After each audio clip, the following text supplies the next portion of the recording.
Dear students, I hope you all are fine and that your studies are going well. In this class of today, we are going to discuss an important theme within the section 4.2 of the study guide, which is about the media. This theme happens to be the digital revolution. Let's quickly take a look at the learning objectives of this class, and then I will start to go into greater details. First and foremost, we will find out about what is meant by the digital revolution in sociological discourse. After that, we will take a look at the broader discussion about how the digital revolution is having an impact on various aspects of social life. This will include, firstly, how the digital revolution is impacting the media institution itself. And secondly, we will take a look at the positive or negative impacts that the digital revolution is having on broader social relations and social life within societies around the world. So let's get started. The digital revolution.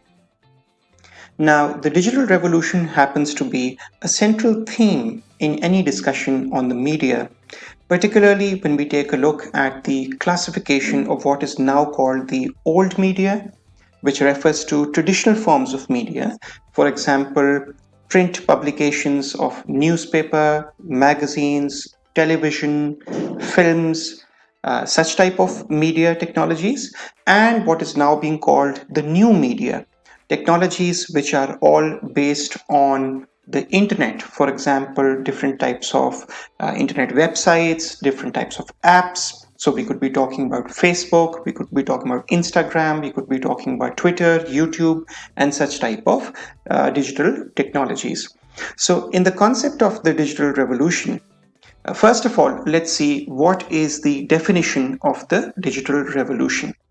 So the digital revolution refers to the great changes in the mass media that have taken place in the last 20 years when digital technologies, for example, mobile phones, the internet, personal computers, etc., have revolutionized the mass media. So primarily what we are discussing right now is the, so to speak, digital revolution, which has mainly taken place because of the advent of certain digital technologies. These digital technologies are mainly based on communication and information technologies, in most cases utilizing the internet. Now, when we take a look at the concept of the digital revolution, this then automatically leads us to the discussion about the impact of the internet on social life. So there is this idea that the internet has had a great impact on social life. Some sociologists believe that the digital revolution is a social revolution. So while there may still be a debate about this discussion, but to a large extent, there seems to be this popular idea among sociologists that the digital revolution is primarily a kind of a revolution which has had a significant impact on our social life, on our social relationships, on various social institutions like the media itself for that matter. So therefore, we can be considering the digital revolution as a social revolution.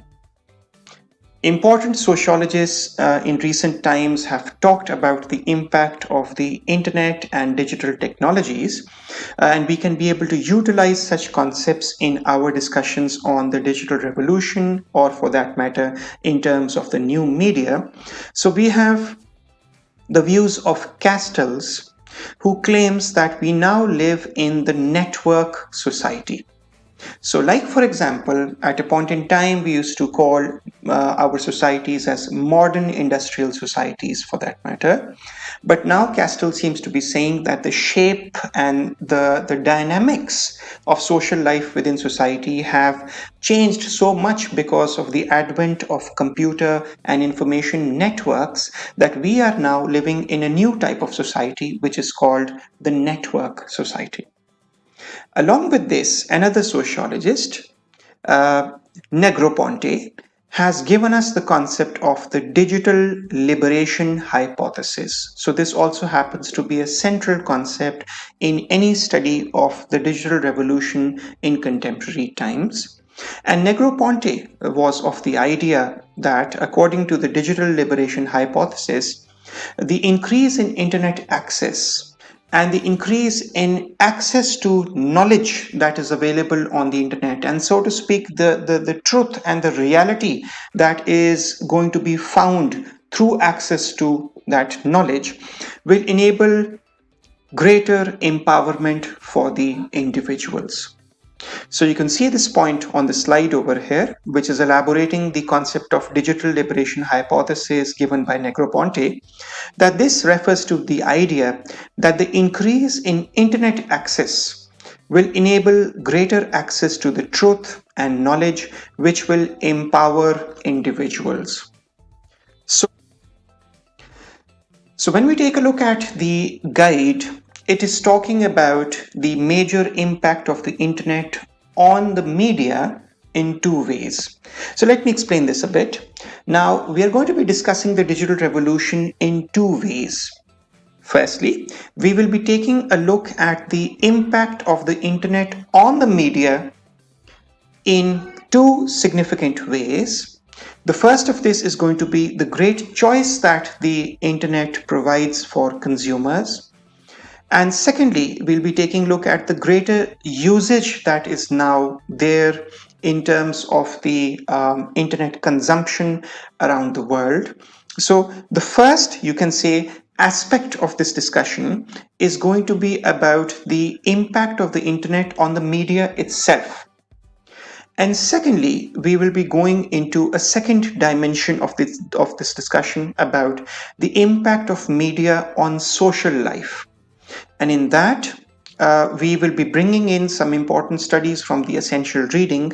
Firstly is an important study by a sociologist named Reingold, and I will be discussing this study with you in a moment.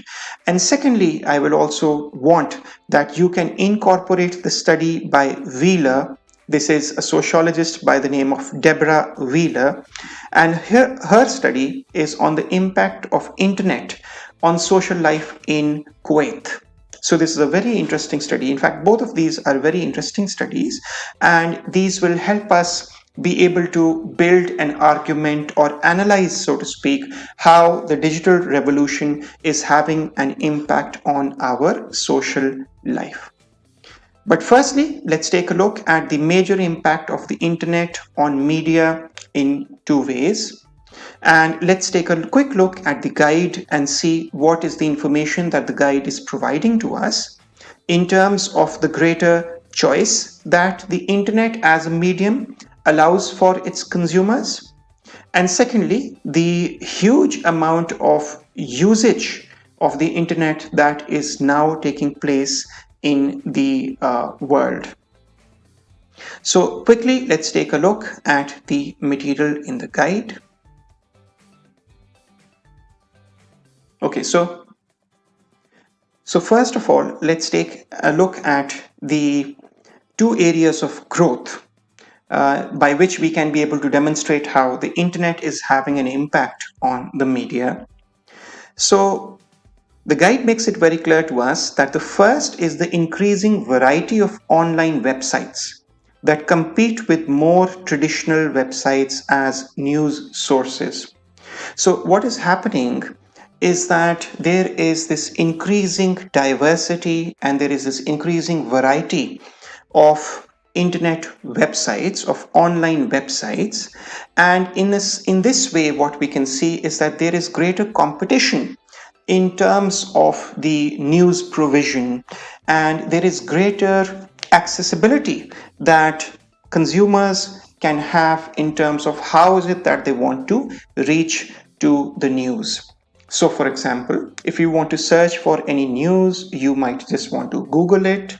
Or for example, you might want to go to a specific website. So you might want to go to CNN, you might want to go to BBC's official website and be able to search some information from there. I'm particularly talking about the news sources that we have available. Now, along with this, the guide also gives us an example of new initiatives such as indie media. So, indie media over here refers to a website which is based on the concept of independent media, which is a website where media activists offer independent news on social and political issues. So, this is basically a source of information which involves media activists who offer independent news on social and political issues. The use of such sources can be very significant, particularly in certain cases of, let's suppose, wars or cases of conflicts and crises that might be taking place. Like, for example, if we are talking about the Syrian civil war, then it is quite possible that when we take a look at the official news sources provided to us by Syrian government media, they might be telling us something else in terms of the death toll or in terms of what is happening on the ground. But on the other hand, some independent journalists who might be there on the ground and have access to, let's suppose, satellite phones or such type of facilities, so they may be able to provide us with independent news coverage showing us how the death toll on the ground may be quite high, or for example how there might be a humanitarian crisis that is taking place, and so on. So the first major impact that is that there is increasing diversity of news sources that is available for consumers. Now, the guide also tells us that it also includes social networking sites such as Facebook and Twitter, which are used to share information about news and other knowledge about the world before we would have learned about it through newspapers, radio, or television. So, in this way, we can also see that there's this kind of a competition between the new media and the old media as well. So, for example, if I were to access any information about breaking news, as we call it nowadays, and this event has taken place sometime in the evening, so I will need to wait for traditional media, so to speak, particularly like the printed newspaper, to appear tomorrow morning, and only then I will be able to get an update about the latest news event. But on the other hand, it is possible that the internet website of this newspaper, or for example, sources like Facebook or Twitter or other sources of social media, may be providing me with information about this event in what is called real time, which means on the spot at the moment. So we are seeing now that there is this increasing diversity of news sources on the internet itself, as is given in the example of indie media. And along with that, the new media technologies and the digital revolution, it also seems to be having an impact on the traditional media itself and is offering it greater competition. Now, along with that, let's take a look at a second major impact that is there in terms of the digital revolution. And as I showed this to you in the slide previously, that the second area of growth happens to be in terms of users. So this is where we can again see that there is a revolution that is taking place in the sense of the term. So the guide makes this clear to us that although access to the internet across the world varies greatly, between 2000 and 2011, so across these 11 years, the number of internet users worldwide grew by over 500%. So you can see that there was a large explosion, so to speak, in terms of access to the internet between the years 2000 and 2011. At the end of 2011, there were almost 2.3 billion internet users in the world, which is a huge number of people in the year 2011. And students, I just took a look at the latest figures that are available on this website, internetworldstats.com.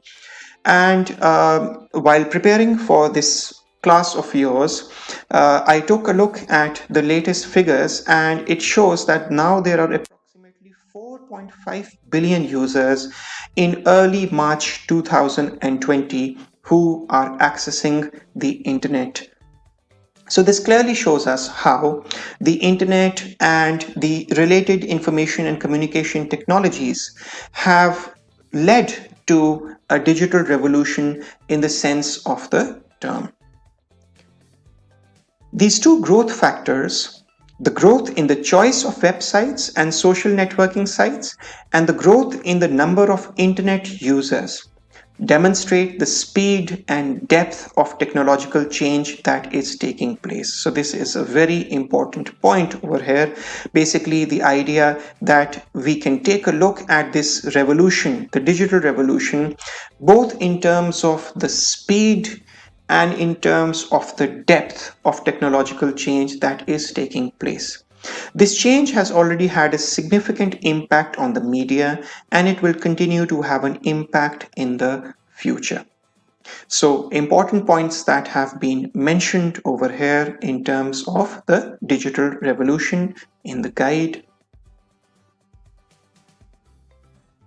So, students, now we are going to explore the impact of the media on social life, and this is going to be done through the analysis of two very important studies. The first one by Reingold, as I told you, and secondly, the one by Wheeler. So let's take a look at the details of these studies. So the study by Reingold happens to be titled The Virtual Community. And this study shows us the positive and negative outlook on the effect of the internet on social interaction. So it's a very interesting study about how there can be positive effects and there can also be negative effects of the internet on social interaction. The focus of Reingold's study is on computer-mediated communication. Please keep in mind that computer-mediated communication refers to that type of communication or exchange of knowledge and interaction which is taking place through the media of the computer. Nowadays, particularly, you may also be talking about internet mediated communication, in which computers are obviously connected to the internet and you are working on a social network, for example, like Facebook, or for that matter, like online forums. So, he tells us that there are virtual communities in which such interaction is taking place, which are social aggregations that emerge from the net when enough people carry on public discussions long enough with sufficient human feeling to form webs of personal relationships in cyberspace. Please keep in mind that the term cyberspace happens to be the internet. So, whenever the term cyberspace is present in any exam question or in any book that you're reading, so it would be basically referring to the internet. Now, the key idea that he's telling us is that computer mediated communication on the internet, it leads to the formation of virtual communities, and these virtual communities are such where people carry on their discussions, and there is not only just the element of carrying out discussions, but also there is a certain element of a human feeling, an element of care, an element of concern, perhaps an element which nowadays is expressed by emojis, for example, and this leads to the formation of certain types of social relationships over the internet in cyberspace. Now, moving on, Reingold's study was on something that he calls the WELL. Now, this was the name of a virtual community. It stood for Whole Earth Electronic Link. Electronic is basically just a short for electronic link. So in a certain sense, this serves as an acronym, WELL, for Whole Earth Electronic Link. Now, this was primarily an online forum, or you could say that this was a kind of a conferencing system online for parents in cyberspace. So this community was primarily based on parents, and they obviously would be having certain concerns about their children's education or their children's health, their children's care, for example. They might be having some tips and techniques to be able to raise and socialize children better. So all of this was being discussed in the study by Reingold on the forum called the Well. Now, such an online forum, according to Reingold, enables people across the world to engage in open public discussions and to exchange private emails. So, the fact is that this is a kind of an online forum on which you can be able to post questions and queries. Other parents, or for that matter, other people on that forum would be able to answer. So, the people can be able to see the discussion that is there in terms of knowledge sharing, and they can also be able to exchange private emails if the need be. Now, what Reingold tells us about this type of interaction is that being part of the Well, basically being part of this online community, is very much like being part of the real physical world, but in disembodied form. So the term that he's utilized over here is disembodied, and I've provided the definition of disembodied over here. Disembodied refers to separated from or existing without the body. So what Reingold is telling us that this type of a communication, it is in one way very similar to the physical world where we interact with people, where we have certain emotions, where we may be discussing things with them, where we have a certain voice and so on. But because on the internet, our body is not a part of cyberspace, we just have an existence, so to speak, or we just have a presence, so to speak, but this is without the body. So therefore, this is something which is quite different when we are talking about online communication.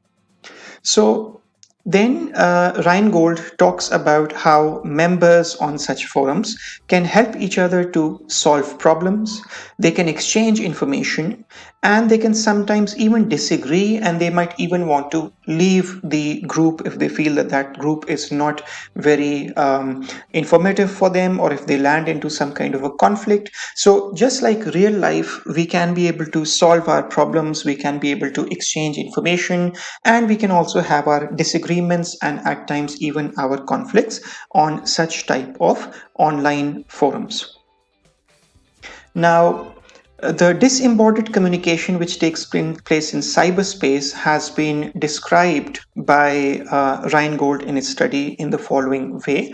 Let's take a look at this passage, and then we can discuss and take out the important key points from this discussion. So he says that people in virtual communities use words on screens to exchange pleasantries and argue. So you could say that they could be using words. Nowadays, you could be utilizing different types of emojis to be able to express your emotions.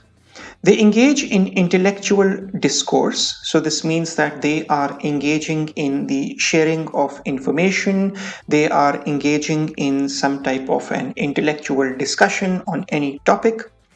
Um, it is possible that in some communities they might even conduct commerce. So there could be online businesses, there could be online shopping websites, exchange knowledge, share emotional support. So in the case of the Well, parents could be able to share emotional support, and that would be an important component of that particular forum. Make plans, brainstorm, gossip, feud, so they could even fight with each other, they could have certain conflicts, possibly fall in love, find friends and lose them, play games, flirt, create a little high art, and a lot of idle talk. So, interestingly speaking, you can see that all the different types of interactions that take place within humans in real life, they can also take place in such online communities, as Reingold is telling us, but all of this communication would be disembodied.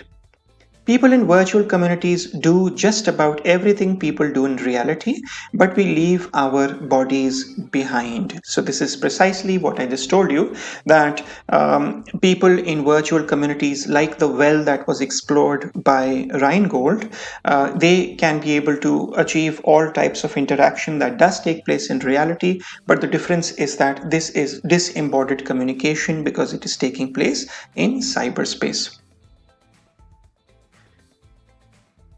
Now, before I move on to the study by Wheeler, let's take a more detailed look at the work of Reingold. Please keep in mind that Reingold's study, the virtual community, it is telling us about both positive and negative aspects of such type of online communication which takes place in virtual communities. So you have seen that there can be a number of positive aspects of such type of communication. Again, the idea that basically people could be engaging in supporting each other, they could be engaging in knowledge exchange, they could be engaging in carrying out business activities, providing emotional support to each other. So such type of communities, they can also be able to allow diverse types of interactions which are beneficial and positive according to Reingold. But please keep in mind that within the same study, he is also of the view that there can also be some negative effects and impacts of such type of communication that takes place in cyberspace. Now, such elements of negativity, they happen to be an important part of not only Reingold's study, but also as the chapter will unfold and we will see look at the discussions on social media. There is also this theme that this communication that takes place online may also be having certain disadvantages, be having certain drawbacks. And this is something which Reingold also points out and other sociologists have also discussed. So this is an underlying theme, the idea about online communication having some positive aspects and possibly also having some negative aspects. So let me take you into the essential reading now, and let's see what is it that Reingold has told us in terms of the negative aspects of such type of communication. This may not only be specific to the well that was explored by Reingold, but this can also be something that is general analysis of a sociologist. So let's see.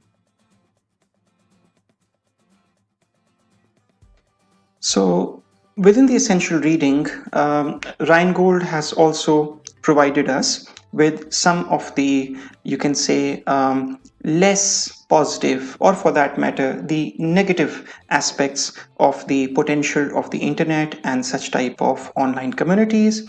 So, it is mentioned by Giddens and Sutton. Nevertheless, he also acknowledges the less palatable potential of the internet. So now we are talking about the disadvantages or the negative aspects of such type of communication.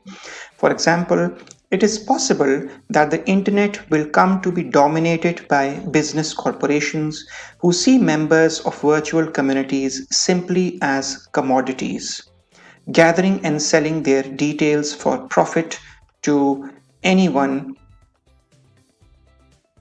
who wants it. So, this is one of the major fears that many people have about online communication nowadays. That when websites or when such type of forums or when such type of apps they become very popular, and when they have a large amount of data about the profiles and about the communication of their members, then they can be able to sell this data on to other companies. And this means that in one way, my privacy as being a member of that community is being violated. And number two is that I, as an important member of that community, along with other members who were sharing information or who had some kind of an affiliation with that particular group or forum, they are being treated as commodities who can be bought and sold over the internet in terms of business exchange. So, this is obviously something which is not very advisable and not very appreciable. Now, along with that, Reingold also points out another very important point when he says that the internet also offers new opportunities for intensified surveillance and monitoring of the population, which extends state control over people's lives. So please keep in mind that while we might consider that the internet, in terms of its positive aspects, is a free medium, it is a medium which allows us to have a certain voice, it allows us to share our sentiments, it allows us to have disembodied communication in which we can be able to express various type of sentiments, share particular types of knowledge and opinions.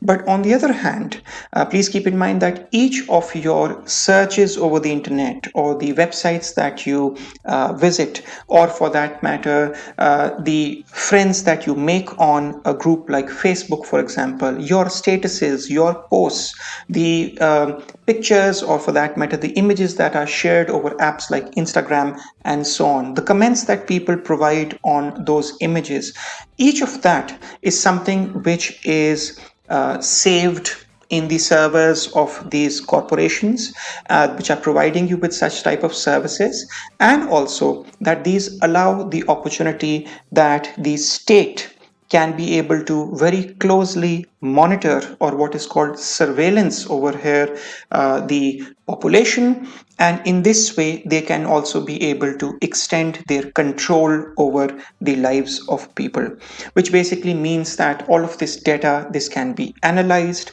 and the analysts, which in many cases can be part of the state's apparatus, they would be coming to know about your likes, your dislikes, your preferences, for that matter, what type of communication do you have, generally speaking, when do you have such type of communication, and so on.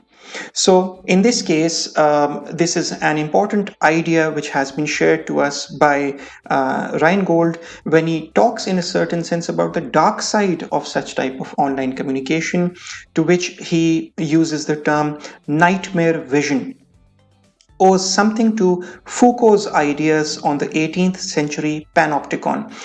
Michel Foucault, he happens to be one of the world's most popular contemporary sociologists, and he was a figure par excellence. Much of his work was about the idea of how there are new forms of control which can be exercised over citizens and individuals within a certain state. And he gave the idea of the 18th century panopticon. This was primarily a kind of a prison that was designed in such a circular way that the officials and the policemen who were there, the guards, so to speak, who were there to keep an eye on the prisoners, they could be able to analyze and monitor each and every movement of the prisoners. So, in a certain sense, he likens that idea of the panopticon to the state's control over people's lives. Basically, the idea about how the type of internet communication that you're having clearly shows what type of a personality you are and what type of friends do you have. And in this way, all of this data that is being generated through such type of communication can also be utilized against us by the state, or for that matter by dominant groups within the society, as the Marxists might want to say. So students, this was the important study of Reingold. Now let's quickly take a look at the study by Wheeler, and let's see that what is it that we can be able to gain from the study of Wheeler in this discussion on the digital revolution. So students, Wheeler's study is on the internet in Kuwait. And basically, this study provides us with very important findings on the social role of internet in a conservative society like Kuwait. So it's a very interesting study in terms of telling us how the use of technology, primarily the use of internet technology, is bringing certain types of changes within a widely conservative society. So, on one hand, the social reality might be that Kuwait happens to be a society where you have very strict norms of gender interaction in regular life, so to speak. But the internet is providing opportunities to people, particularly the youth, to be able to have different types of gender interaction when they are online. So let's quickly take a look at some of the passages of this particular study, which are going to help us understand what is it that Wheeler has found out.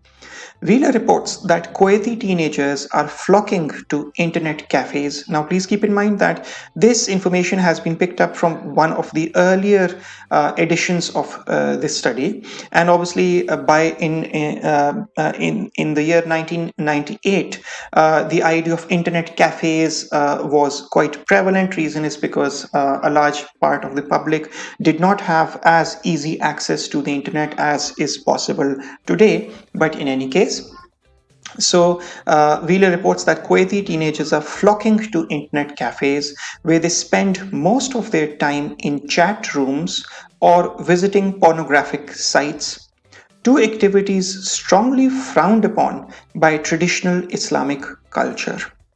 So Wheeler points out how Kuwaiti teenagers, they are in one way or the other acting in a very different way in a society which is still dominated by traditional Islam. On one hand, they were spending most of their time in chat rooms, and as we will soon come to find out that these chat rooms primarily were being used for interaction across the sexes. So boys were communicating with girls and girls were communicating with boys. Or on the other hand, many of the Kuwaiti teenagers were visiting pornographic or sexual or vulgar websites, which is something which is not endorsed by Islamic religion. So both of these types of interactions, so to speak, were taking place online. Now, next thing that can be inferred from the views of Wheeler, the new communication technologies are clearly enabling men and women to talk with one another in a society where such communications outside marriage are extremely limited. Wheeler also notes that, ironically, men and women are segregated in the internet cafes. Now, this is something which is very intriguing in a certain sense for students of sociology. We can see that Wheeler's study is telling us, on one hand, the principle of gender segregation is extremely important for that society. So, even within internet cafes, there would be separate areas for boys and girls so that there is no mingling of the two sexes together. But on the other hand, over the communication technologies that were present or that were enabling such type of communication to take place online, boys and girls could freely be able to talk to each other, could freely be able to interact with each other, something which was not possible outrightly in most of situations.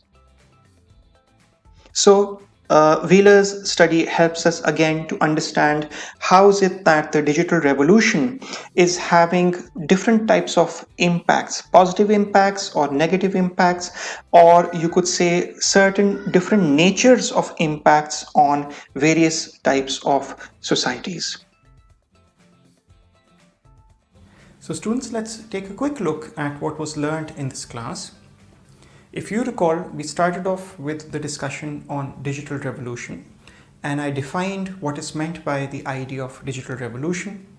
After that, we took a look at the first dimension of the impact of the internet, and this was primarily how the internet has had a significant impact on media itself.